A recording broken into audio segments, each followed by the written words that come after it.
بسم الله بسم الله طيب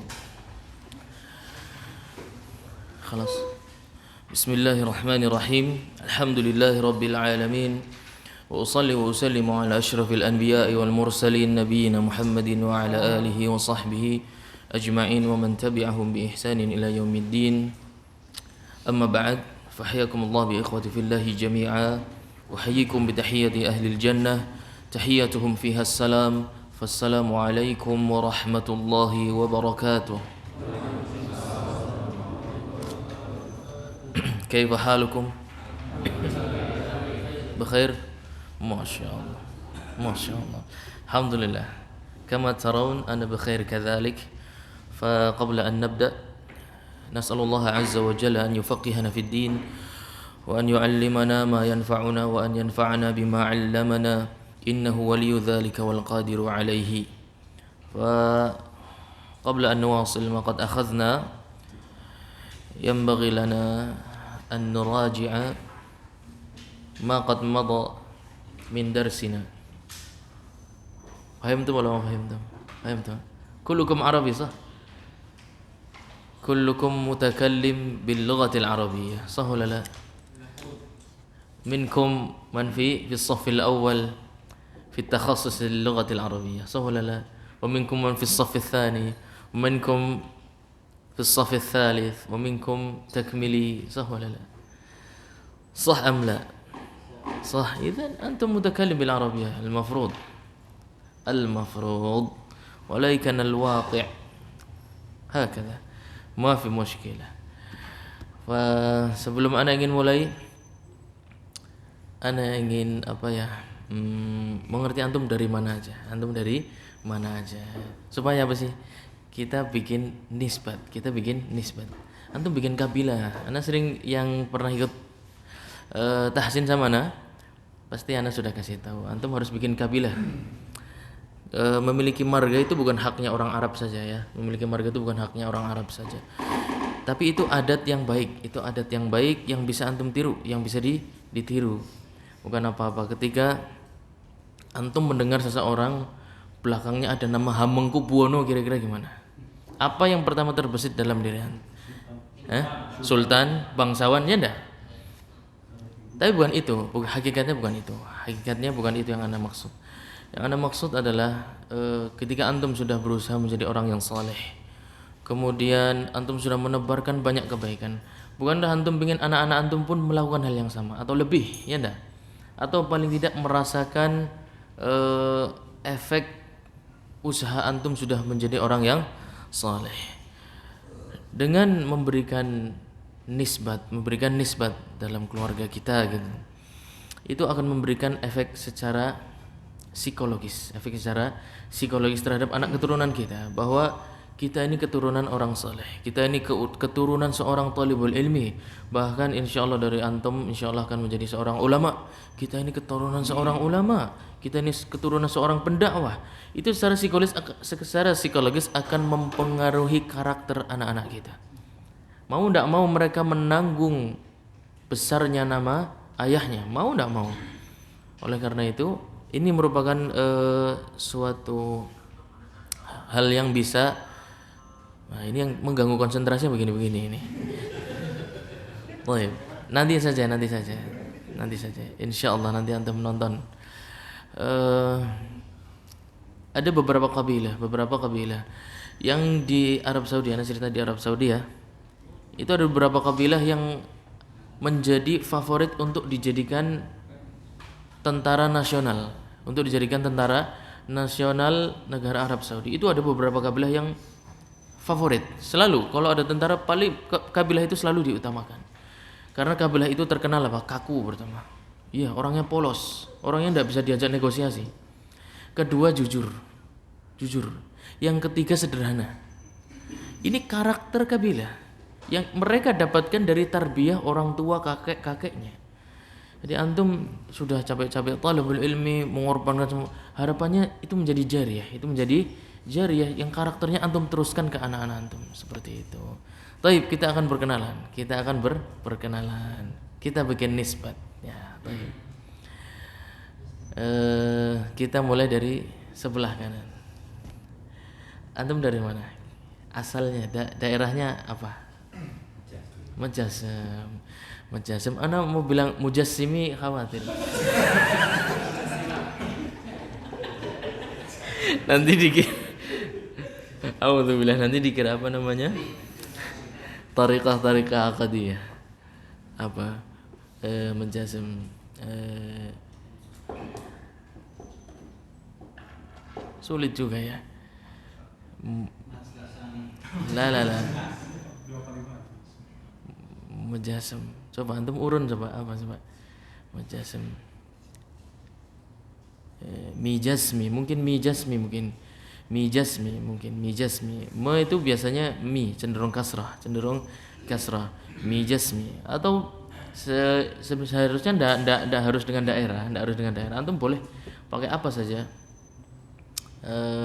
yang antum sukai ya kan, seperti antum pernah mendengar nama seorang sahabat mungkin yang namanya belakangnya Al-Kalbi, Dihyah Al-Kalbi, pernah dengar? Baik. Karena ada sifat dalam watak kalb yang seharusnya ditiru oleh manusia. Apa itu sifatnya? Namanya al-wafa. Nama sifatnya al-wafa. Apa? Menepati janji. Oleh karena itu, kabilah tersebut terkenal dengan watak itu akan diturunkan dengan stempel nama seperti itu. Harapannya generasi berikutnya ketika mengerti namanya itu mengingat bahwasannya saya harus menjadi orang yang bertanggung jawab, orang yang menepati janji. Antum dari mana? Hah? Panggung Baru. Aduh, susah sih. Cobalah lanjut aja lah. Nyerah. Baik. Pikir sendiri antum, coba sendirilah. Cari suatu makna. Boleh makna, tidak harus benda yang hissi, boleh maknawi. Mungkin antum pernah dengar yang belakangnya namanya Lutfi. Pernah dengar enggak? Ma'ruf ya? Ma'ruf dari Pekalongannya enggak? Lutfi. Makna lutf ini artinya apa? Lutf itu artinya apa? Lembut, betul. Harapannya memiliki anak cucu yang mewariskan sifat lembut seperti itu. Pilih suatu makna yang antum sukai. Suatu hari misalnya ya kan, salah satu dari antum punya perusahaan besar. Nah, punya perusahaan besar semisal Pertamina misalnya. Terus daftarlah seseorang ya kan dari kampung, bajunya lusuh misalnya gitu. Namanya siapa? Namanya Fulan Ibn Fulan Lutfi. Wah, saya kenal dengan kabilah ini. Apa maknanya? Paling tidak background anak ini secara tarbiyah, secara karakter sudah mulai terbaca. Oleh karena itu penting untuk mewariskan kebaikan antum ke generasi berikutnya. Supaya orang tahu bahwa anak ini itu dari tarbiyah Fulan bin Fulan gitu loh. Anak ini ditarbiyah oleh keluarga yang di dalamnya diisi dengan ilmu, diisi dengan amal saleh seperti itu. Perkara yang berkaitan dengan maslahat duniawiyah dan ukhrawiyah. Secara duniawiyah akan memberikan kemudahan. Misalnya ada Fulan, misalnya anak contohnya. Anak belakangnya namanya Azmi. Anak dulu di sana dikira orang sana. Padahal karena Azmi ini nisbat kabilah biasanya dari Mesir. Jufri, pernah dengar? Azmi seperti itu orang Mesir. Itu contohnya seperti itu. Jadi suatu hari antum ketemu anak keturunan anak, ya kan? Misalnya lagi daftar kerja ke tempat antum, ada nama Azminya, tolong diterima. Iya. Maksudnya seperti itu. Jadi antum kenal gitu loh. Oh, ini background orang tuanya seperti apa. Betul. Terus menikahkan. Kalau di Arab Saudi itu jarang sekali kesempatan wanita untuk berkomunikasi dengan calon yang akan menikah. Itu biasanya akan dikabari setelah nikah. Iya. Jadi wali itu urusannya si calon mempelai laki-laki ini urusannya dengan wali semuanya sampai selesai akad. Enggak ada urusan dengan wanitanya. Kemudian wanitanya dikabari, kamu sudah saya nikahkan. Sama siapa? Sama Fulan bin Fulan dari kabilah ini. Oh ya, ma'ruf seperti itu. Tenang gitu. Ketika mengerti, oh ya laki-laki ini berasal dari keluarga yang menjaga muruah misalnya, ya kan, menjaga martabat, menjauhkan diri dari maksiat, kemudian terkenal dengan kesolehannya, dengan kedermawanannya, udah tenang. Jadi manfaatnya banyak, ya kan, untuk permasalahan muamalat, permasalahan pernikahan, permasalahan untuk masuk sekolah misalnya, ya kan. Kita kan tidak mungkin sekolah menerima anak-anak yang waliyadzubillah memiliki karakter sedikit berbeda dibanding yang lain, yang menjurus kepada kriminal, menjurus kepada kriminal. Beberapa anak, ya kan, ada yang waliyadzubillah sukanya bongkari kotak infak kan, seperti itu. Ya nggak bisa disangka, ada memang yang seperti itu. Ketika kita mengetahui, oh anak ini latar belakangnya ada namanya Ibn Fulani gitu kan, Fulan Ibn Fulan Al Fulani. Nah, nama belakangnya ini menggambarkan karakter anak ini, dididik seperti apa. Saya kenal baik dengan orang tuanya, insya Allah anak ini baik. Nah, kemudahannya sangat banyak. Kalau gitu bisa kita terapkan, insya Allah kemudahannya ke depan sangat banyak. Gak ada lagi yang namanya jahalah, yaitu benar-benar jahil, anak nggak tahu sama sekali laki-laki ini kelihatannya soleh apa solihah, jangan-jangan. Nah, kalau kita tahu orang tuanya kan sudah pasti, ya nggak pasti, maksudnya paling tidak ada gambaran yang mendidik itu siapa, seperti itu. Kira-kira seperti itulah berhubungan dengan nisbah. Kalau anak satu-satu nanti habis jamnya. Baik, sedikit merajaah. Kitab At-Taharah. Baik. Siapa yang bisa jawab? Kenapa kebanyakan para fuqaha meletakkan kitab Taharah itu di awal kitabnya, di awal penulisan kitab fikih? Padahal rukun pertama itu rukun Islam yang pertama apa? Syahadat. Selesai. Setelah syahadat apa? Salat. Kenapa enggak kitab shalah? Kenapa kitab Taharah? Siapa yang mau jawab? Cepat aja lah, biar cepat. Pembok. Oh, kitab nikah juga panjang, kitab tolak juga panjang. Iya. Kitab muamalat lebih banyak lagi, betul. Ada wakalah, ada syarikah, macam-macam. Ada dhaman, ada rahan. Gimana? Paling panjang kitab muamalah. Karena walaupun Islam setelah syahadat yaitu sholat, tetapi sholat disyaratkan bersuci atau tohar. Tayyib, karena at-taharah itu syarat dari salat, dan salat adalah rukun yang paling utama setelah syahadat. Taib, syarat itu berada di depan, di tengah, atau setelah ibadah? Di depan. Oleh karena itu harus di depan dari kitab salat. Taib, syarat sahnya salat ada berapa? 7. Kenapa yang di depan cuma taharah? Kok enggak 7-7-nya? Kitabun niyah itu misalnya. Iya, karena pembahasannya di sini jawaban antum. Jadi ada 3 tahapan yang antum lewati begitu saja, langsung lompat. Iya. Masya Allah, antum berpikir 2 kali lebih cepat daripada yang lain. Tidak apa-apa, bagus. Barakallahu fiik. Kemudian secara istilah atau secara bahasa dulu, secara bahasa makna at-taharah itu apa? Makna taharah secara bahasa apa? Kemudian secara istilah itu juga apa? Secara bahasa apa? Makna taharah.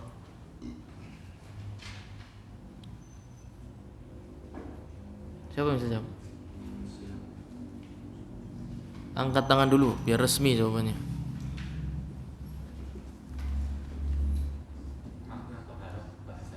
Ya, nah, secara bahasa. Bersih dan bersuci dari yang kotor. Masya Allah. Oleh karena itu termasuk kotoran di dalam hati, dalam hati. Oleh karena itu kita juga diperintahkan untuk mensucikan hati, termasuk taharah, Allahumma tahhir qalbi. Kemudian di salah satu hadis ketika seorang pemuda yang mendatangi Nabi SAW minta izin untuk berzina, jamil. Kemudian Nabi SAW menyentuh dadanya, kemudian mendoakan apa? Allahumma tahhir qalbahu. Allahumma tahhir qalbahu. Jadi bersuci ini bukan hanya masalah fisik, akan tetapi maknawi juga. Tapi juga maknawi. Ini secara bahasa. Akan tetapi pembahasan kita itu bersuci dari dosa atau bersuci dari hadas dan najis, pembahasan kita sekarang. Silahkan yang ingin menjelaskan makna taharah secara istilah fiqhi, siapa yang akan menjelaskan? Anak kemarin sudah potong-potong menjadi 4 bagian biar gampang, ya enggak? Oh, antum sambung langsung boleh. Antum potong jadi 4, antum jelaskan satu-satu. Antum sambung juga antum jelaskan satu-satu, sama aja. Yalah, bisurah.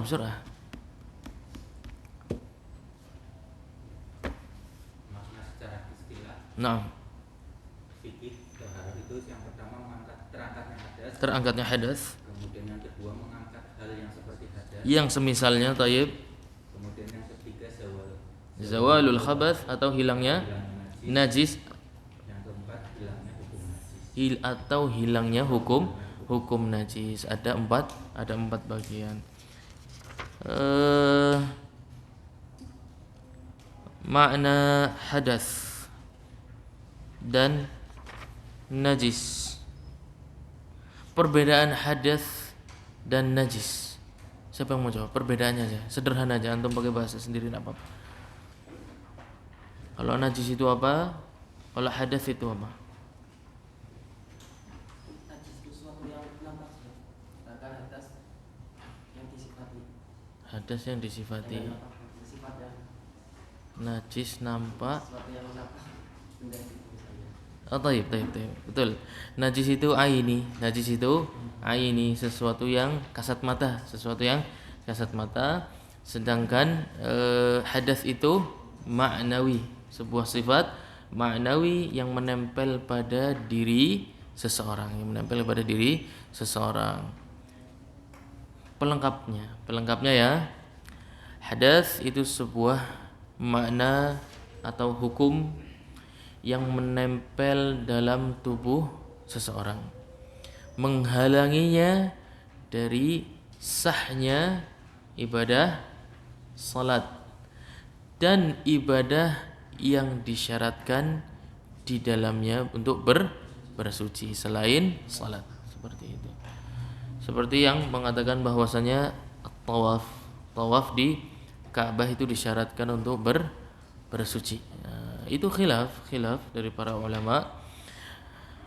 Nanti kita akan sampai babnya. Tapi itu sebagai contoh saja, Itu makna hadas. Kemudian makna najis. Makna najis adalah suatu benda, ya kan, aini, kita katakan aini, benda yang menempel pada diri seseorang, baik di tubuhnya maupun di pakaiannya,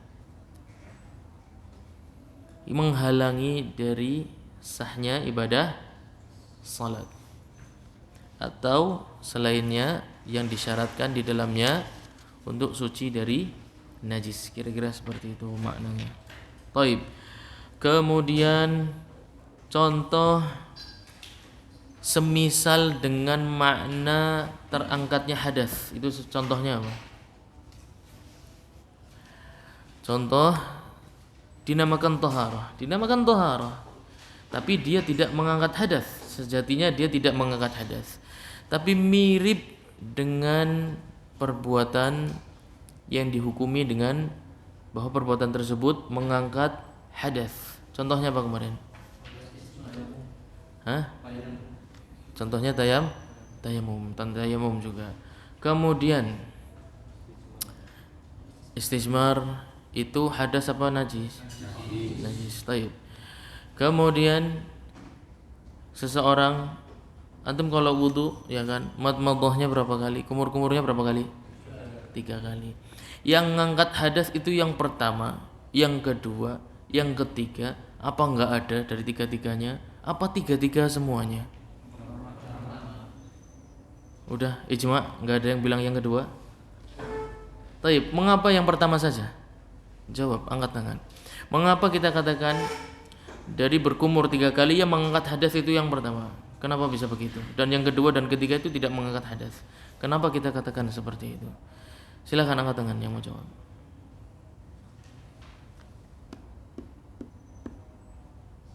Bisurah. Karena yang pertama itu wajibnya, yang kedua ketiga itu sunnah. Baik.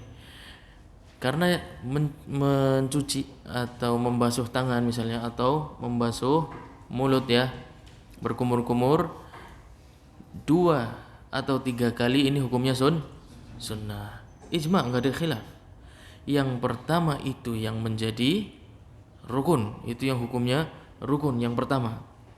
Kalau kita katakan yang kedua dan yang ketiga mengangkat hadas, berarti tidak ada yang sah kalau kumur-kumurnya cuma 1 kali. Karena yang kedua dan ketiga juga mengangkat hadas, berarti disyaratkan 3-tiganya. Kalau kumur harus 3 kali. Paham? Kira-kira seperti itu. Kalau dikatakan yang kedua dan ketiga sunnah, maknanya dia berarti boleh dilakukan, boleh tidak, berarti dia tidak mengangkat hadas. Yang mengangkat adalah yang pertama. Tentang hadas antum sudah paham. Kemudian sama juga contohnya seperti disunnahkan untuk mandi salat Jumat, untuk mandi di hari Jumat. Apakah ada perintah karena antum junub? Enggak juga. Ya enggak. Apakah ada perintah karena antum harus bersuci dari hadas? Enggak juga. Pokoknya antum diperintahkan untuk mandi di hari Jumat. Mengangkat hadas enggak? Enggak ada yang diangkat. Seandainya antum tidak berhadas, maka tidak ada yang terangkat. Tapi dia dikatakan taharah, termasuk bersuci, bersuci meskipun tidak mengangkat hadas. Taib. Kemudian tidak mengangkat hadas kalau enggak ada, maksudnya kalau tidak ada hadas ya, kalau ada maka dia bisa digunakan untuk mengangkat hadas. Nanti ada babnya insyaallah. Wa zawalul khabasi, hilangnya najis mudah hilangnya najis. Kemudian atau hukumnya, contohnya atau hukumnya adalah tadi apa, istijmar. Kemudian dari makna definisi yang kita sebutkan tadi, maka taharah itu hakikatnya hasil dari perbuatan atau merupakan perbuatan bersuci. Hasil, semuanya sepakat? Apa ada yang khilaf? Yang mengatakan itu hasil dari perbuatan bersuci, angkat tangan. Oh iya, hampir semuanya. Udah, yang lain gak usah wis. Baik, hakikatnya dia adalah hasil dari perbuatan bersuci. Karena tadi secara makna apa taharah itu? Maknanya adalah bersih dan suci dari kotoran. Kalau seseorang bersuci atau membersihkan najis, ada kemungkinan najisnya belum bersih enggak? Ada kemungkinan. Seseorang wudu, ada kemungkinan wudunya enggak sah enggak? Ada kemungkinan. Maka ada kemungkinan zat sucinya tidak terjadi, ya enggak? Tapi kalau kita katakan suci dari hadas dan najis itu merupakan hasil dari perbuatan bersuci, maka lazimnya perbuatan tersebut dilakukan dengan cara yang sah, kemudian bisa melahirkan sesuatu yang mensucikan dan sesuatu yang suci. Taib. Kemudian boleh juga dikatakan taharah itu merupakan perbuatan bersuci, boleh juga. Akan tapi hakikat atau majaz? Majaz, dia tidak hakikat. Hakikatnya taharah itu adalah hasil dari perbuatan bersuci. Taib, al-miyahu bi'tibari ma tatanawwa'u ilaihi fi syar'i thalathatun. Air itu dalam syariat Islam terbagi menjadi berapa bagian? 3 bagian. Ini mazhabnya siapa? Mazhabnya Imam Ahmad saja. Mazhab jumhur ulama, kecuali satu, mazhabnya siapa? Imam Abu, mazhabnya Hanafiyah, diikuti oleh beberapa ulama Hanabilah. Salah satunya adalah siapa? Syekhul Islam Ibnu Taimiyah rahimahullah.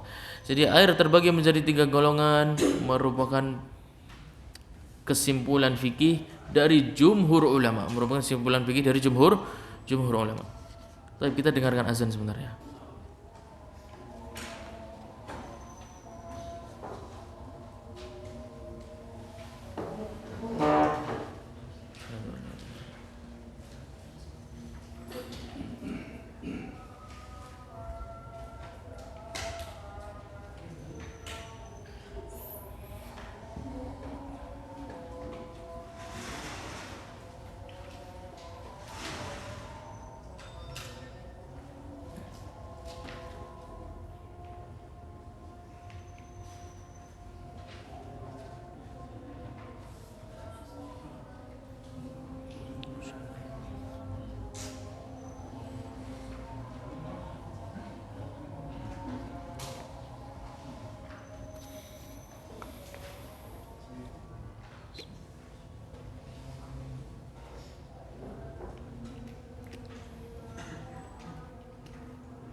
Baik, kita lanjutkan.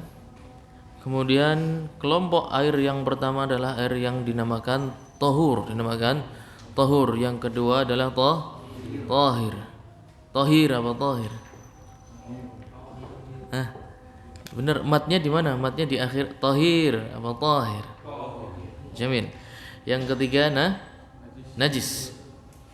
Tahur maknanya antum bisa baca sendiri, ya kan? Maknanya bisa antum baca sendiri di diktat yang antum punya atau kitab yang elektronik atau yang asli. Baik. Kemudian Allah Subhanahu wa taala berfirman, A'udzu billahi minasyaitonir rajim. Wa yunazzilu 'alaikum minas samaa'i maa'an liyudhhirakum bih. Di surat Al-Anfal, Allah Subhanahu wa taala mengatakan, Wa yunazzilu 'alaikum minas sama'. Wa yunazzilu 'alaikum minas sama'. Allah Subhanahu wa taala menurunkan, dialah yang menurunkan untuk kalian dari langit air, liyudhhirakum bih, agar menjadi alat bersuci bagi kalian. Di dalam usul fikih antum bisa mengenal bahwasannya sebuah ungkapan yang sifatnya minnah, minnah itu pemberian, pemberian itu memberikan makna takhsis, takhsis itu berarti khusus, maknanya khusus, spesial, ya, spesial. Kemudian antum perhatikan, wa yunazzilu 'alaikum minas sama'i ma'an liyutahhirakum bih. Lam di sana fungsinya untuk apa? Yalah takmiliyun. Aina takmiliyun? Aina antum ya takmiliyun? Makna lam di sana untuk apa? Hah? Bukan taukid. Kalau taukid fathah, di sana kasrah li. Hah? Ta'lil. Jamil, masyaallah. Antum kelas berapa? Oh iya benar. Nah gitu. Digunakan ilmunya. Lam di sana untuk ta'lil. Apa ta'lil itu? Alasan mengapa diturunkan air, liyutahhirakum bih, supaya menjadi alat bagi kalian untuk bersuci. Kita katakan bersuci itu ada dua kemungkinan, dari hadas dan dari najis. Maka setelahnya Syekh menjelaskan, la yarfa'ul hadatsa ghairuhu, maka tidak ada yang bisa mengangkat hadas kecuali air apa?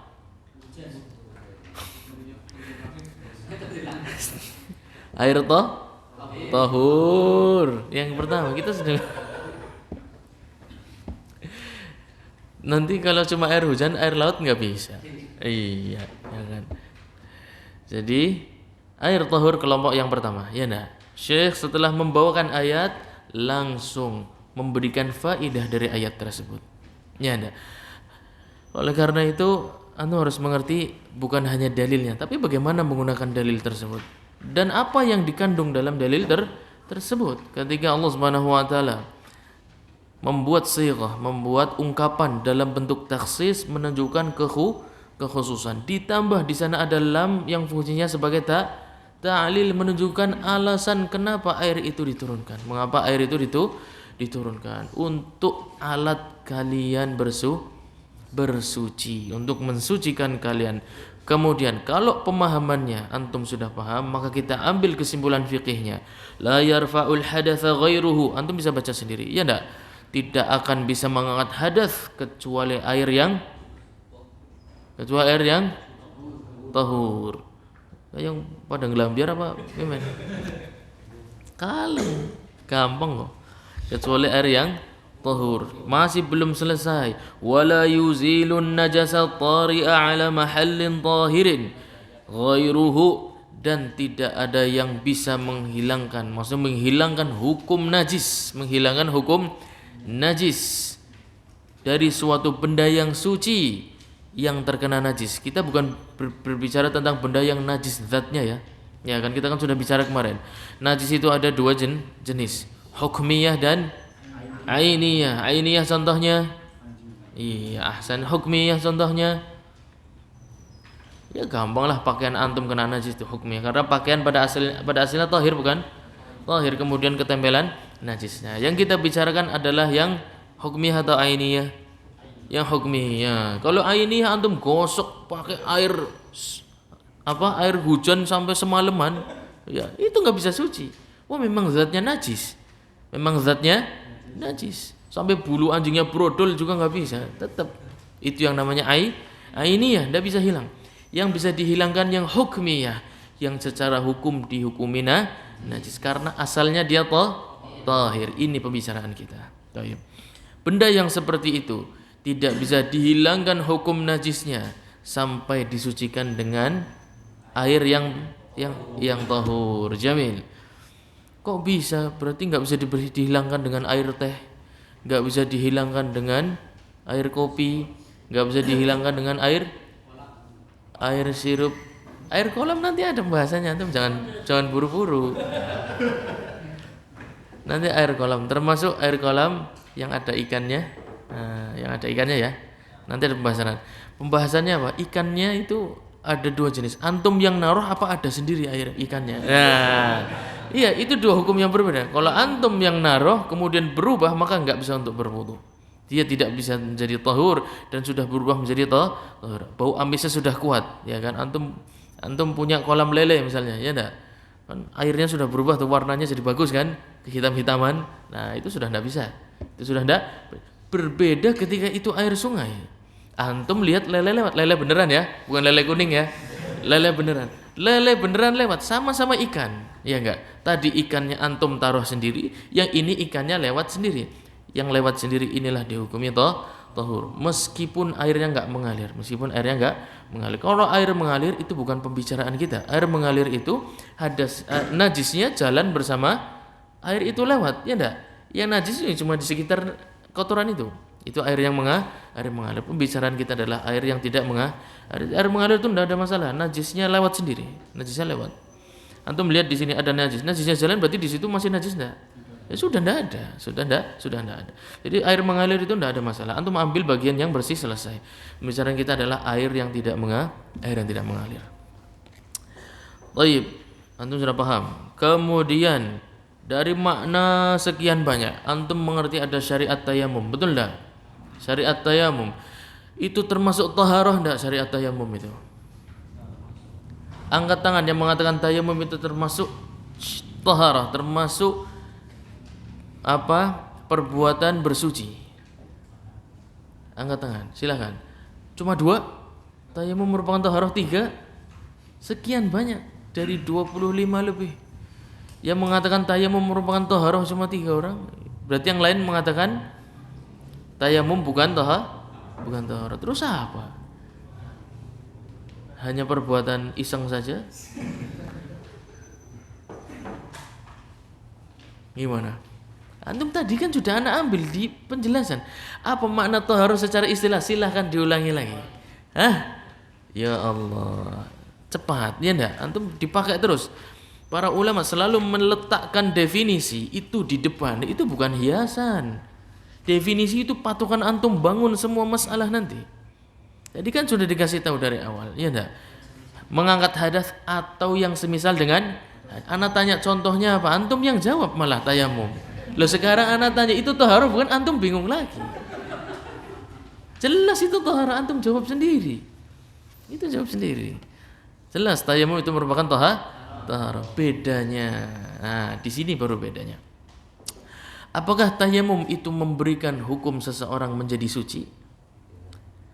Atau hanya mengizinkan seseorang untuk melakukan ibadah yang disyaratkan di dalamnya taharah karena tidak adanya air yang apa tadi? Air yang apa tadi? Tahur. Itu cepat. Enggak ada air tahur. Saya harus bersuci. Saya harus bersuci karena waktu salat telah tiba. Maka lakukan tayamum. Akan tetapi apakah tayamum ini memberikan efek suci? Maksudnya apa? Mengangkat hadas orang tersebut. Atau tayamum adalah perbuatan yang bisa mengizinkan orang tersebut melakukan ibadah salat. Hanya mengizinkan. Buktinya apa? Taib. Buktinya apa? Dalam hadis seperti apa? Menemukan maka harus berwudu. Nabi SAW yang memerintahkan sendiri. Barang siapa menemukan air maka segera berwudu dari air tersebut. Menandakan tayamum tadi mengangkat hadas enggak? Tidak. Seandainya mengangkat hadas maka ketemu air enggak ketemu air sama saja. Karena hadasnya sudah terangkat. Oleh karena itu wat tayammumu mubihun la rafi'un. Tayamum itu mengizinkan seseorang, menjadikan seseorang boleh melakukan ibadah yang disyaratkan di dalamnya taharah. La rafi'un, akan tapi dia tidak mengangkat hadas maupun najis. Dia tidak mengangkat hadas maupun najis. Meskipun ada najis, antum tidak bisa membersihkannya. Antum enggak bisa membersihkannya karena enggak ada air tahur, cuma bisa dikurangi saja kadarnya, misalnya dengan pasir, dengan batu. Tayamum, ya kan? Tayamum kemudian salat, insyaallah diterima, insyaallah diterima oleh Allah Subhanahu wa taala. Wa kadzal istijmaru, seperti itu pula syariat istijmar. Mana istijmar sudah hafal semua antum ya? Dari kata apa? Udah gitu aja. Kalau begitu al-istinja menggunakan apa? Menggunakan air. Kalau antum sudah tahu istijmar, pastilah istinja itu menggunakan iya, bisa yang pada keder sih. Itu kan dua istilah yang selalu bersebelahan, ya enggak? Istinja wal istinja, nanti ada babnya. Istinja dan istijmar. Antum tahu satu, berarti antum tahu yang satunya, gitu loh. Wa huwa tahuru al-baqi ala khilqatihi. Nah, sekarang bicara antum sudah tahu makna air tahur. Antum sudah tahu makna air yang tahur itu maknanya apa? Antum sudah tahu. Maknanya apa? Iya, tinggal dibaca, ya kan? Tinggal dibaca. Lah terus sekarang pertanyaannya, barangnya sing kaya apa? Ya ndak? Maknanya antum tahu air tahur itu suci dan mensuci. Sing kaya apa barangnya? Banyune sing kaya apa? Nah, dijawab oleh Syekh, wa huwa at-tahuru al-baqi ala khilqatihi. Dia itu air yang berada pada kondisi aslinya, berada pada kondisi aslinya. Ai sifatihi allati khuliqa 'alaiha imma haqiqatan au hukman. Baik berada dalam kondisi aslinya. Maksudnya apa? Sebagaimana dia diciptakan. Baik secara hakikat maupun secara hukum. Baik secara hakikat maupun secara hukum. Kalau bisa bicara secara hakikat, antum tahu semua. Ya hakikat dia diciptakan. Contohnya air apa? Air hujan, ciptakan begitu. Kemudian air apa lagi? Air laut, padahal rasanya berubah enggak? Tapi memang diciptakan asin. Itu nggak ada orang sengaja ngaduk garam di laut, itu nggak ada. Malah diambil untuk dijadikan garam. Baik. Menunjukkan air laut memang diciptakan seperti itu. Dia dikatakan hakikatan, betul-betul asli sebagaimana diciptakan. Kemudian air diguci, iya, yang antum disalurkan pipa itu panas apa dingin? Panas. Air turun dari hujan dari langit dingin apa panas? Dingin. Gimana? Tetap tahur enggak? Kenapa? Memang diciptakan begitu. Ya, airnya yang masuk sendiri ke tanah kan? Masuk ke tanah, keluar sudah panas. Keluar sudah panas. Bukan perbuatan kita. Memang diciptakan seperti itu. Kemudian air hujan itu kira-kira kalau kena antum itu, kena kulit itu apa namanya? Meleleh atau keras kira-kira. Kita akan bicara tentang salju. Lah, salju itu kira-kira ada yang ngeluarin dari kulkas apa memang diciptakan seperti itu? Ahsan. Berarti dia hukumnya tahur, hukumnya tahur. Hakikatan atau hukman? Hakikatan, dia hakikat karena memang diciptakan seperti itu. Salju turun itu kan air aslinya air, tapi turun dalam kondisi seperti itu. Kemudian yang hukman, air dikatakan tahur padahal sudah berubah, contohnya kal mutaghayyir bimukthin, seperti air yang berubah warnanya atau rasanya atau aromanya karena air tersebut diam. Antum punya bak misalnya, ya enggak? Antum isi air aja, ya kan? Antum diamkan selama berapa hari, insya Allah ada perubahan. Ya, insya Allah ada perubahan, baik warnanya maupun aromanya pun akan berubah sedikit. Nah, perubahan yang sedikit secara alami ini tidak merubah sifat tahurnya, karena dia berubah sendiri. Dia sendiri yang karena diamnya dia kemudian merubah sifat-sifat tersebut. Taib. Au tuhlubin, atau misalnya airnya biasanya air kelamaan itu ada hijau-hijaunya biasanya di pinggiran. Itu antum yang nanam lumut atau ada sendiri? Iya. Berubah enggak berarti? Berubah. Warnanya sudah kehijau-hijauan. Betul lah. Akan tetapi tetap dihukumi tahur. Dan yang semisal nanti akan sampai babnya. Seperti itu. Jadi itu yang dikatakan tahur hukman.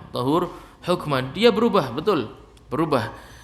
Akan tapi perubahan itu di luar campur tangan kita. Dia berubah sendiri airnya.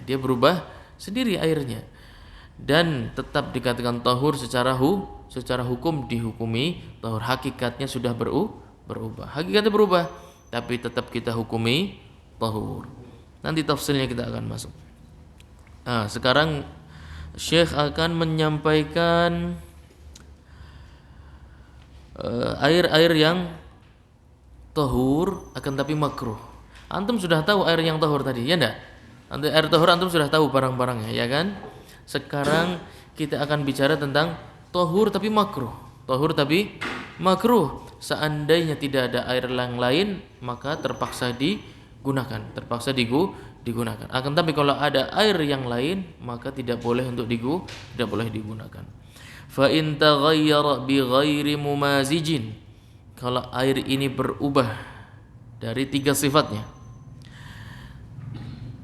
karena ada suatu barang yang masuk ke dalamnya, tapi barang tersebut tidak larut. Contohnya apa? Kayu, ya kan? Mainan dan lain sebagainya. Waduhnin ka qita'i kafur. Kafur ini wewangian, ya, wewangian di zaman dahulu. Akan tetapi dia enggak bisa larut dalam air. Nanti kita akan bicara. Dia tidak bisa larut di dalam air, tapi kalau dimasukkan ke dalam air, aroma airnya akan berubah. Ini khilaf. Ini aslinya dibangun di atas khilaf. Kenapa dikatakan makruh? Kenapa dikatakan makruh? Karena dia sangat dekat dengan dua jenis air. Yang pertama tahir, yang kedua tahur. Yang menganggap dia dekat dengan tahur, kenapa? Karena barangnya tidak larut. Dimasukkan, dicemplungkan ke air kafur. Mungkin di kita tidak ada ya. Di Jazirah Arab banyak ya, sepotong kafur. Itu kalau dicemplungkan ke air, mau berapa hari pun nggak akan susut, menunjukkan tidak ada yang larut di dalam air tersebut, nggak ada yang hilang. Diangkat ukurannya tetap ajek, tapi wangi airnya wangi airnya kebawa, wangi airnya terbawa karena dia wangi. Karena tidak ada yang larut, logikanya ya ndak, air tersebut berarti masih pada kondisi aslinya ndak? Masih pada kondisi aslinya.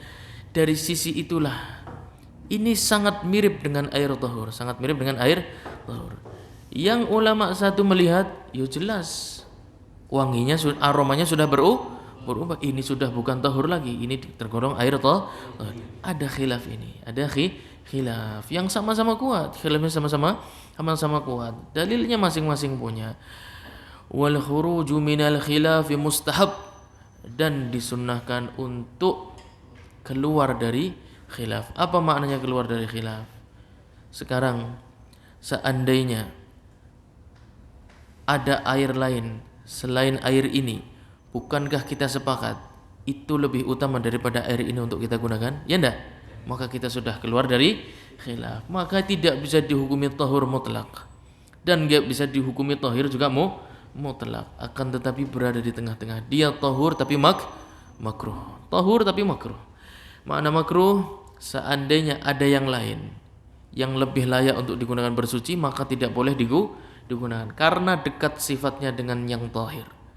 Tapi kalau tidak ada air lain, cuma ada itu, maka boleh gunakan dalam mazhab Hanabilah. Taib, au duhnin, atau kecampur apa? Duhun apa? Duhun itu minyak. Duhun itu minyak, kecampur minyak. Minyak sama air misah apa nyampur? Bisa. Berarti air tersebut ada yang larut di dalamnya enggak? Enggak ada. Ini juga terjadi khilaf. Sama, kasusnya sama. Berarti air tersebut tidak mengandung minyak. Ya enggak? Karena minyak dan air berpisah. Sesungguhnya air tersebut masih seperti kondisi awal. Minyak itu cuma numpang di atas. Seadanya minyaknya kita ambil. Nah, minyaknya kita ambil. Airnya berubah enggak? Pasti aromanya sudah berubah karena sudah pernah ketindihan minyak lah. Akan tetapi minyak itu enggak bisa larut di dalam air. Ini sudah kesepakatan orang berakal, ya enggak? Minyak enggak bisa larut di dalam air. Apalagi airnya air tahur yang murni air. Minyak enggak bisa larut di dalam air. Dari sisi itulah sebagian ulama sama khilafnya dengan yang tadi, ya. Antum tinggal nerapkan. Kemudian atau dengan garam, air yang tahur tercampur garam, tapi garamnya garam yang dibuat dari, anu sudah ngasih bocoran kemarin. Garam apa? Himalaya. Gunung. Garam Himalaya itu kan benda yang tahir, ya enggak? Benda yang tahir. Kalau garam yang laut itu yang laut. Kenapa garam laut tahur?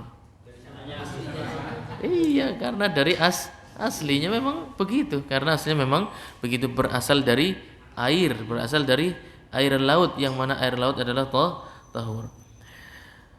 Sekarang air tahur kecampuran garam laut. Air tahur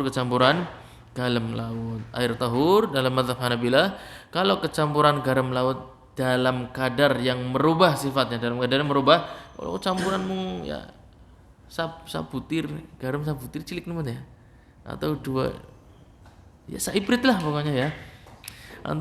Antum gelas gede maning ya, gelas gawe wedangnya gede nemen, garamnya saibrit dok, enggak berubah ya ndak, yang seperti ini enggak ada masalah. Maksudnya adalah yang merubah sifatnya, yang sampai terasa asin. Air tahur kecampur garam dan berubah sifatnya sampai terasa asin. Jadi perubahannya banyak enggak berarti? Perubahan sifatnya banyak karena sampai terasa asinnya, persis kayak banyu laut sisan wis. Persis seperti banyu laut. Di sini khilaf. Di sini khilaf. Yang khilaf itu yang mana? Yang garam laut, yang garam laut. Kalau garam gunung maka enggak ada khilaf. Kalau berubah sifatnya maka air tersebut dihukumi tahir. Karena garam gunung itu kalau garam laut ahsan, barakallahu fikum. Khilafnya sama persis.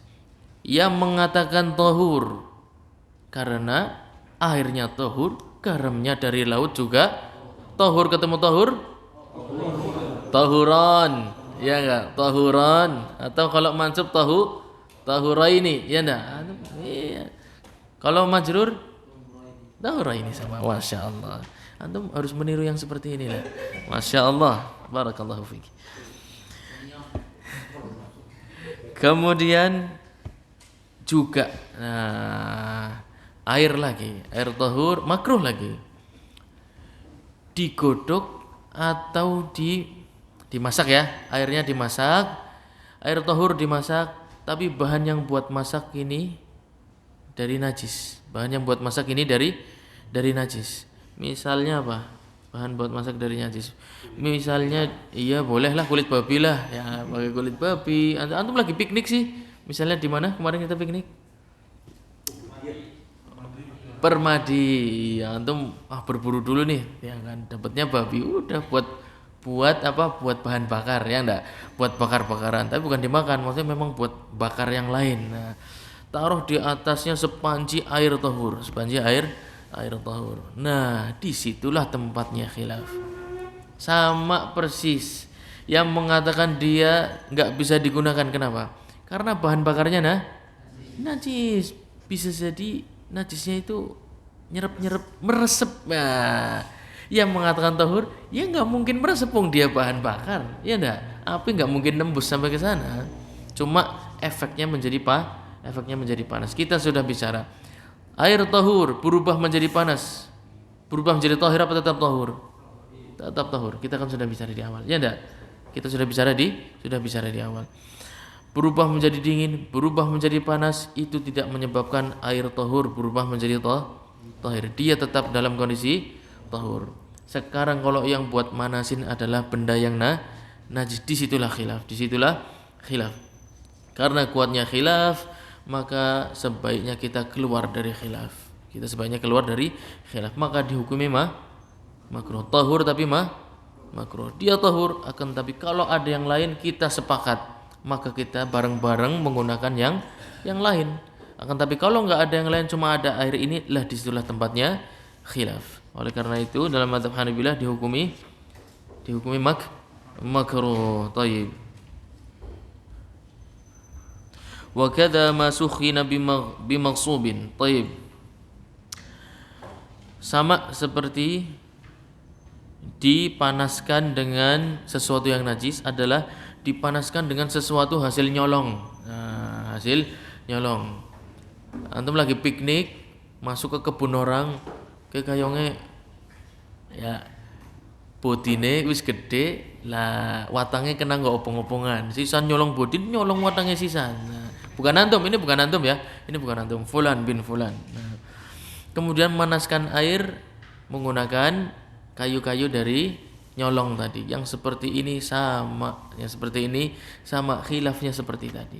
Sebagian mengatakan barang curian tidak boleh digunakan untuk ibadahnya, tidak, masa mau digunakan untuk bersuci. Nah, yang satu mengatakan kan ini cuma bakar, enggak kecampur di dalam air, maka tetap dalam kondisi airnya tahur, maka dikatakan makruh. Seandainya ada yang lain yang airnya biasa saja, kita sepakat menggunakan air yang tahur yang lain. Kan tapi kalau enggak ada selain itu, maka kita gunakan dalam mazhab Hanabilah tetap digunakan. Daripada tayammum yang jelas tidak mengangkat hadas, maka air ini bisa digunakan.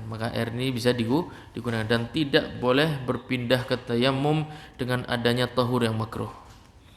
Kemudian air dari sumur di kuburan. Nah, air dari sumur di kuburan sama ceritanya. Karena ada khilaf tanah kuburan itu najis atau tahir. Sama khilafnya masalah itu. Najis, tahur.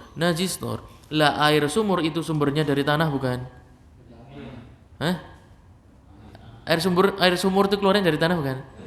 Iya. Dibangun di atas khilaf sama. Khilafnya tanah tertanah kuburan itu najis. Kenapa? Ya karena banyak bangkai dan lain sebagainya, kotoran dan lain sebagainya, seperti hewan-hewan mati, ya ndak? Banyak bangkai hewan. Oleh karena itu, karena sebagian ulama mengatakan tanah kuburan najis. Ya, airnya muncul dari tanah yang najis. Nah, di situ tempatnya khilaf. Maka air meskipun ternampak airnya bersih ya, tidak ada yang berubah dari sifatnya, tapi air itu berasal dari mana? Sumur di mana? Sumur kuburan, maka air tersebut hukumnya makruh. Tahur tapi makruh. Mazhab Hanabilah. Kita katakan tahur mengapa? Karena sifatnya tidak berubah. Ya enggak? Sebagaimana dia diciptakan. Makruh kenapa? Karena tempat asalnya dari kuburan. Long salat saja kita sampaikan, ya enggak? Salat saja enggak sah di kuburan kecuali salat apa? Jinazah. Taib. Wa baqluha wa syaukuha, dan semua tanaman yang tumbuh dari kuburan. Tanaman yang tumbuh dari kuburan makruh untuk digunakan. Ya, antum lagi tuku gorengan. Nah, kayong rawit lah kak nang kuburan tukul rawit, tukul cengis. Nah, wis pada abang-abang cukup tiba. Seandainya ada rawit yang lain, lebih baik yang lain ya, lebih baik yang lain, makruh untuk digunakan. Wasti'malu ma'i zamzam li izalatil khabath, dan menggunakan air zam-zam untuk membersihkan najis hukumnya makruh. Ini kita bicara makruh nih. Dari tadi kita bicara makruh. Dari tadi kita bicara yang makruh. Kenapa? Karena kuatnya khilaf di situ. Air zam-zam tahur bukan? Tahur. Itu kan enggak ada yang rekayasa. Air zam-zam memang begitu. Tahur. Digunakan untuk membersihkan najis. Harusnya bisa enggak? Bisa. Air tahur membersihkan najis, memang begitu. Memang najis hukumnya tidak bisa hilang kecuali dengan air yang tahur. Air yang tahur. Tapi air itu zam-zam. Air zam-zam ini air yang mulia, memiliki banyak keutamaan.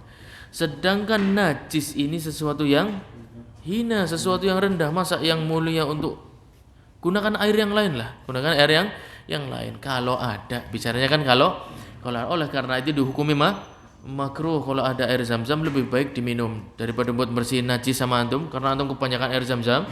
Ya kan, antum punya air zam-zam satu bak mandi, banyak banget bak mandinya antum, segede masjid ini, masya Allah. Daripada buat bersihin najis karena antum kebanyakan air zam, mending dikasihkan anak. Insya Allah anak terima. Baik. La wudu wa ghusl. Tapi kalau buat wudu, kalau air zam-zam buat wudu, maka tidak mengapa, tidak ada makruh sama sekali. Tidak dikatakan sia-sia, tidak dikatakan israf, melebihi batas, tidak sama sekali. Karena berwudu itu ibadah, ya enggak? Dan air zam-zam air yang mulia, harapannya apa? Menggunakan air yang terbaik untuk berwudu. Baik. Wa ghuslin, dan juga untuk mandi misalnya. Untuk mandi maksudnya ghusl ini bukan mandi biasa, tapi mandi ibadah, baik yang wajib maupun yang sunnah. Baik. Wa in taghayyara bi mukthihi. Nah, sekarang kita bicara tentang air yang berubah karena diam, tidak bergerak. Air yang tidak bergerak. Wa in taghayyara bi mukthihi ay bi tuli iqamatihi fi maqarrihi. Sambil dibaca tuh tak bacain. Latihan. Wa huwal ajinu lam yukrah لأنه عليه السلام توضأ بماء آج وحكاه ابن المنذر إجماع من يحفظ قوله من أهل العلم سوى ابن سيرين. Iya, ada Ibnu Sirin, betul. Rahimahullah taala. Radhiyallahu anhu.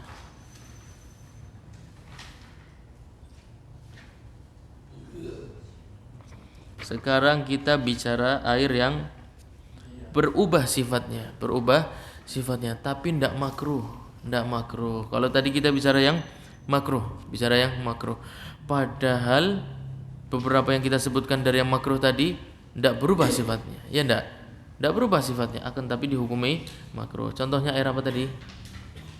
Sedikit mundur sedikit biar langsung kelingan. Air apa saja yang makruh tapi tidak berubah sifatnya? Iya, wis cukup. Masya Allah. Pintar-pintar wis. Wa in taghayyara bimukthihi. Al-mukts itu diam, maksudnya berdiam diri lama dalam jangka waktu yang lama. Dalam istilah bahasa Arab disebut al-ma al-ajin, al-ma al-ajin, air ajin, air ajin. Kalau air bekas cucian beras air apa? Nah, mungkin diambil dari itu ya. Tapi bukan urusan anak juga. Tapi al-ajin adalah air yang berubah karena terlalu lama diam di tempatnya ya. Bukan air mengalir, kita sedang bicara air yang diam di tempatnya. Berubah warnanya. Ini tidak makruh sama sekali, tidak makruh, dengan ijma' para ulama yang disampaikan oleh Al-Imam Ibnul Munzir. Al-Imam Ibnul Munzir kecuali hanya satu ulama yang mengatakan bahwasannya itu makruh. Siapa dia? Ibnu Sirin. Selain Ibnu Sirin semuanya mengatakan tidak makruh. Ijma' dia tahur, tidak makruh. Air yang berubah sifatnya karena lama berdiam diri di tempatnya. Baik. Au bima ay bi tahirin yashuqqu saunul ma'i anhu min nabitin fihi wa waraqi syajarin wa samakin. Nah, sekarang ada ikan-ikan nih. Wa ma tulqihi rihu aw suyulu min tibnin wa nahwihi wa tuhlubin fa in wudi'a qasda wa taghayyara bihi al-ma'u an mumazajatin salabahu tahuriyah. Atau air yang tahur berubah karena tercampur sesuatu yang tidak larut di dalamnya, ya. Akan tetapi sesuatu tersebut bukan karena perbuatan kita. Contohnya apa? Nah, air biasanya kalau masjid-masjid lama itu tempat wudhunya bak gede banget ya. Itu biasanya terbuka. Biasanya kejatuhan apa? Daun, ya enggak? Kalau daunnya daun mangga insya Allah enggak merubah warna. Yang merubah warna daun apa? Bisa. Daun ketapang. Daun ketapang itu merubah warna, ya enggak? Tapi jatuh sendiri, itu bukan antum yang naruh. Memang ada tanaman di situ ketapang, kemudian daunnya nyampur ke air. Mimma yashuqu saunul ma'i anhu, meskipun warnanya berubah, ya, meskipun sifatnya berubah. Akan tetapi perubahan tersebut bukan karena perbuatan kita. Sama kayak tadi, ya kan? Berubah sifatnya karena dia lama berdiam diri. Sekarang berubah sifatnya karena kejatuhan sesuatu yang daun ketapang suci. Atau berubah karena di dalamnya tumbuh apa tadi, lumut, ya kan misalnya, atau tumbuh sayuran mungkin nggak tumbuh sendiri, enggak ya, lumut ya bisanya ya, tumbuh lumut, atau ada ikannya, ada ikannya, tapi ya itu tadi ikannya muncul sendiri, ya, bukan antum yang naruh, kan di sawah-sawah banyak itu, iya kan, ikannya muncul sendiri apa ditaruh itu, muncul sendiri, nah beda kalau antum yang naruh. Ikan itu kan ada lapisan apa namanya, minyaknya ya, licin. Nah, itu kalau banyak itu akan memberikan sifat amis di air, ya enggak? Baik. Kalau air tersebut misalnya di sawah, ya kan, diblok pakai tanah, ya enggak? Terus muncul ikannya, muncul sendiri. Nah, airnya berubah karena ikan tersebut, bukan karena ini ya. Kalau sawah sekarang mungkin banyak kecampuran pestisida macam-macam, enggak? Ya enggak? Airnya bukan yang itu. Akan tapi yang murni airnya murni tahur, kemudian muncul ikannya sendiri. Nah, kemudian aromanya berubah jadi agak amis, ya enggak? Muncul banyak sekalian. Nah, banyak sekalian. Berubah airnya tetap dihukumi tahur. Karena pertama, karena ikannya tahir. Yang kedua, perubahan tersebut di luar campur tangan kita. Ikannya muncul sendiri, bukan salah saya, ya enggak. Sekarang berbeda.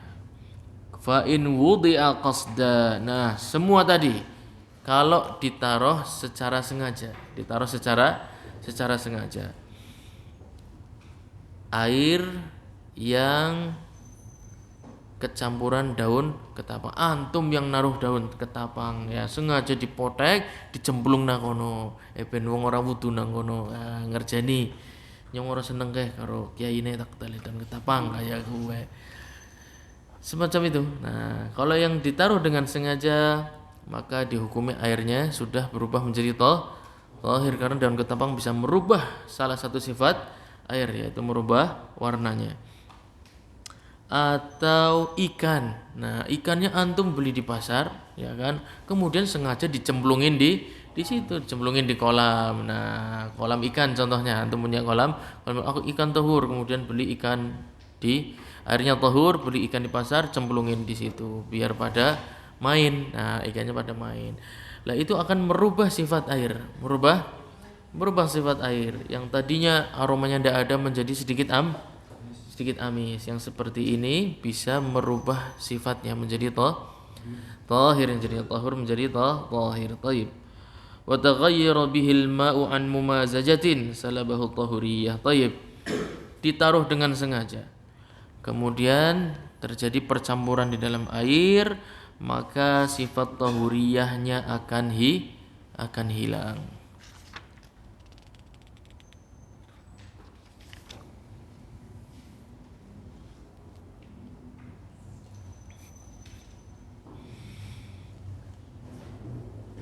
Au taghayyara bimujawarati maitatin. Nah, sekarang antum menemukan sebuah danau kecil, ya, danau kecil. Kemudian di sebelah danau ini ada bangkai kambing misalnya. Ada bangkai kambing mati karena cari minum yang enggak dapat lagi musim panas, PPKM lat mana enggak bisa. Sampai danau sudah kehausan. Akhirnya belum sempat minum, mati. Nah, kambingnya jadi bangkai di sana. Enggak kena air, kambingnya itu enggak kena air, tapi berada dekat dengan danau tersebut, Danaunya kecil ya, danaunya kecil. Kemudian antum ambil air mau airnya kok berubah baunya. Yang seperti ini dihukumi. Coba ya, antum gunakan tadi modal maklumat yang banyak tadi Anda sampaikan. Waktunya Masya Allah. Sepertinya harus masuk ke sesi pertanyaan. Taib, silahkan dijawab. Air ini hukumnya tahir, ya kan? Atau tahur mutlak, atau tahur makruh, atau najis? Silahkan. Tahir, tahur mutlak, tahur makruh, atau najis? Yang mengatakan dia tahir siapa?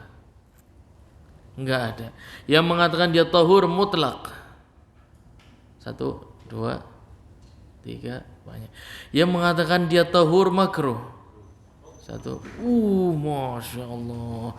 Yang mengatakan dia najis enggak ada. Taib. Jawabannya ada padahal. Iya, antum tinggal baca ya. Tak bacain ya. Tak bacain. Au taghayyara bimujawarati maitatin. Nah, atau berubah karena sebelahan dengan bangkai. Au sukhina bisyamsi au bi tahirin lam yukrah. Dia tahur mutlak, tidak makruh sama sekali. Karena bangkai itu tidak nempel air sama sekali. Bau yang antum dapat itu karena ketiup angin. Nah, paham? Iya. Itu tinggal dibaca pakai tebak-tebakan. Baik. Lam yukrah. Nah, lam yukrah apa lam yukrahu? Hah? Baik, lam yukrah apa lam yukrahu? Yang bilang lam yukrahu angkat tangan. Yang bilang lam yukrah angkat tangan. Sama antum lagi.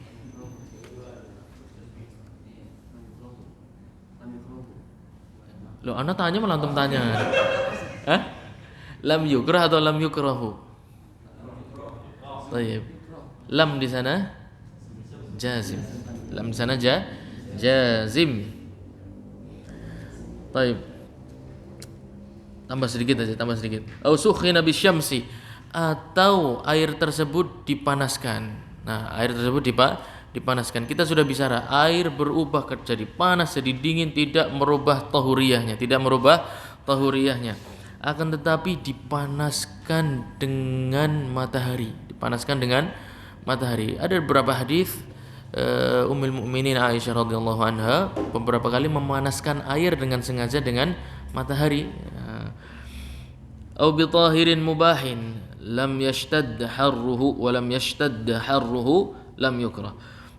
Dipanaskan dengan matahari atau dipanaskan, kita tadi bicara dipanaskan air, dipanaskan dengan apa tadi?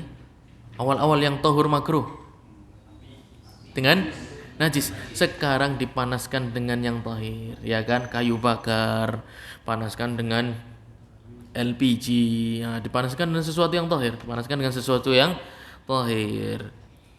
tapi airnya berubah menjadi panas. Walam yashtad harruhu lam yukrah.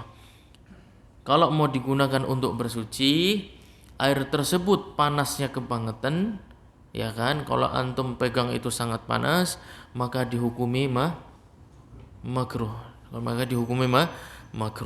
Makruhnya bukan karena dipanaskan dengan matahari ataupun dengan dipanaskan dengan yang suci. Makruhnya karena panas nemen. Oleh karena itu Syekh menyampaikan, walam yashtad harruhu lam yukrah. Seandainya panasnya enggak kebangetan, maka tidak makruh karena dipanaskan dengan yang suci. Ya enggak? Yang kedua, dipanaskan dengan matahari. Matahari tidak menyebabkan najis. Oleh karena itu sifatnya enggak berubah, hanya panas dan dingin. Panas dan dingin sudah kita bahas, ya enggak? Air salju, air keluar dari guci yang panas, semua itu tahur. Maka yang dipanaskan dengan yang tahir pun hukumnya masih tahur. Dipanaskan dengan matahari masih tahur. Kapan dikatakan makruh? Buat wudu ketika panas nemen, ya, tayyib. Ketika panas nemen.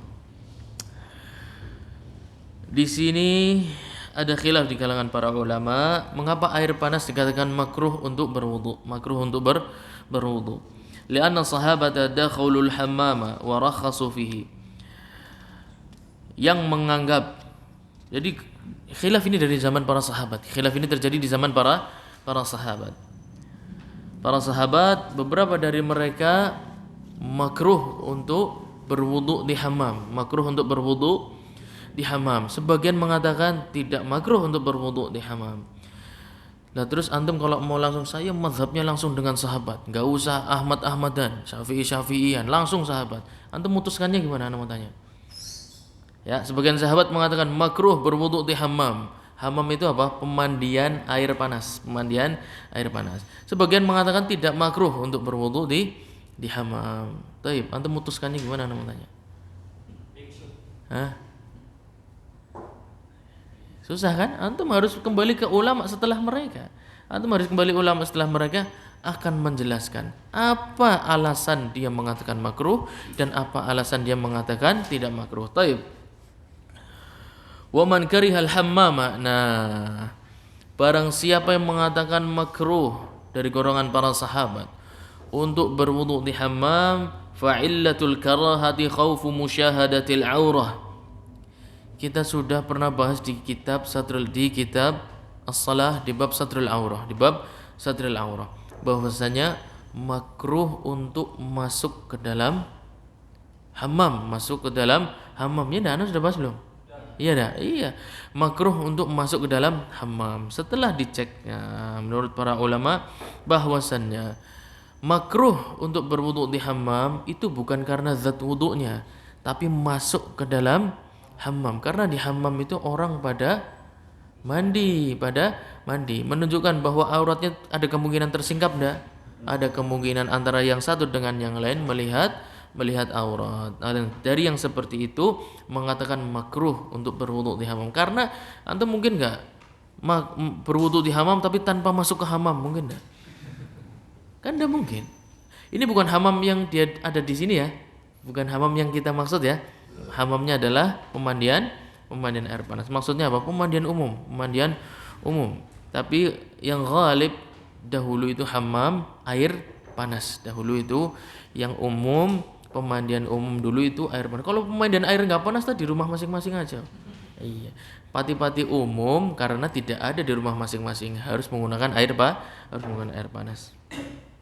Adapun alasan makruhnya karena takut, para ulama tersebut takut beberapa orang akan melihat aurat yang lain, atau takut mereka akan berlama-lama menikmati di dalam hammam, berlama-lama kelelengan, ya lah. Nah, sambil santai tidur-tiduran, macam-macam. Yang seperti itu makruh. Ada beberapa hadis yang ana catat sebentar, ana cari dulu. Beberapa hadis nukil oleh beberapa ulama yang mensyarah kitab ini mengatakan, dalam hadis dikatakan, inna ibadallahi laisu bimutana'imin. Sungguhnya hamba-hamba Allah itu bukan yang suka berleha-leha, bukan yang suka bersantai-santai, yang suka menghabiskan waktu tanpa hal yang bermanfaat. Oleh karena itu yang ditakutkan adalah dari hammam, yang ditakutkan adalah itu. Bukan masalah wudunya, bukan masalah airnya, bukan karena air panasnya, akan tapi apa? Takut melihat aurat atau takut terlalu lama bernikmat-nikmat di dalamnya. La kaunul ma'i musakhanan, bukan karena airnya direbus atau airnya menjadi panas. Wa in ishtadda harruhu aw barduhu kuriha liman'i kamali taharah. Akan tapi kalau air terlalu panas atau terlalu dingin, maka dia meskipun enggak berubah sifatnya berarti tahur, akan tapi dihukumi makruh karena wudhu kita menjadi enggak sempurna. Air kalau terlalu dingin, yang anak alami ya, itu enggak bisa nempel sempurna di kulit. Iya, dia cuma bisa langsung kering, karena langsung kering lewat titik-titik gitu. Enggak bisa karena anak ngalami sendiri, air yang sudah terlalu dingin itu tidak bisa untuk berwudu. Di situ dikatakan makruh.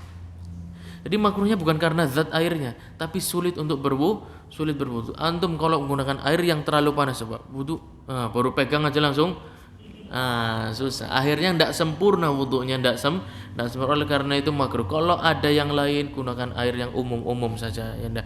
Tapi kalau enggak ada yang lain, maka harus menggunakan air tersebut selama tidak memudaratkan. Kalau sampai tahap panas yang memudaratkan, maka kalau masih sisa waktunya ditunggu. Ditunggu sebentar adem. Kalau tidak cukup waktunya, gimana? Kalau tidak cukup waktunya, nah kalau tidak cukup waktunya maka tayamum karena airnya ada betul, tapi tidak bisa dipakai. Tapi kalau nunggunya sebentar, Insya Allah boleh karena bukan untuk diminum. Iya, karena bukan untuk diminum. Kemudian kalau air ini waktunya mau habis betul, tapi sebentar lagi airnya mau dingin. Nah, tidak lama nunggunya, misalnya tidak lama, 5 menit aja sudah bisa digunakan untuk bersuci. Kira-kira gimana? Ditunggu meskipun waktunya Kenapa? Karena syaratnya ada di depan mata. Cuma menunggu sedikit. Al-mushtaghil bi syartiha. Baik, insyaallah kita sambung di pertemuan yang akan datang. Pertanyaannya ada enggak kira-kira? Wah, Masya Allah. Kalau misalnya air berubah karena musim hujan dari tanah, kadang bau sedikit kayak di botol air. Nah, kalau musim hujan airnya agak sedikit bau. Di mana? Oh, dari tanah ya? Oh, enggak ada masalah. Iya, karena dia perubahan yang asli. Itu al-ma'ul ajin seperti yang Anda sampaikan ketika perang Uhud, Nabi SAW dan para sahabat berwudu dari air yang berubah. Air berubah warnanya, sudah enggak seperti itu. Jadi sudah butek, airnya sudah butek, tapi tanpa campur tangan manusia. Memang airnya begitu. Wallahu a'lam. Jadi masalah air makruh yang dari sumur di kuburan, sekarang kan banyak rumah yang tembok belakangnya kan kuburan, sedangkan di rumah itu ada sumur, itu boleh termakruh. Iya, batas kuburannya kita harus tahu dulu. Batas kuburannya. Kalau sumur tersebut di luar batas kuburan, maka kita nggak katakan sumur itu berada di kuburan. Walaupun sangat dekat sekali. Iya, meskipun sangat dekat. Jadi batas kuburan dan di luar kuburan ini harus jelas. Ya, memang batas kuburan biasanya jelas. Wakaf tanah kan jelas, ukurannya, patokannya jelas. Meskipun nggak ada pagarnya loh, tapi patokannya biasanya jelas. Dari sini sampai sini, di luar ini sudah bukan kuburan. Nah, sumur yang berada di luar batas itu berarti sudah bukan sumur yang berada di kuburan, meskipun dekat. Persis seperti danau kecil sebelahnya ada apa tadi? Ada bangkai. Betul. Bahkan baunya tercium, tapi tercium bukan karena bangkainya ke situ, akan tapi aromanya memang nyampe ke danau tersebut. Kira-kira seperti itu. Ada lagi? Cukup? Kita cukupkan sekian. Subhanakallahumma bihamdika asyhadu an la ilaha illa anta astaghfiruka wa atubu ilaik. Wassalamualaikum warahmatullahi wabarakatuh.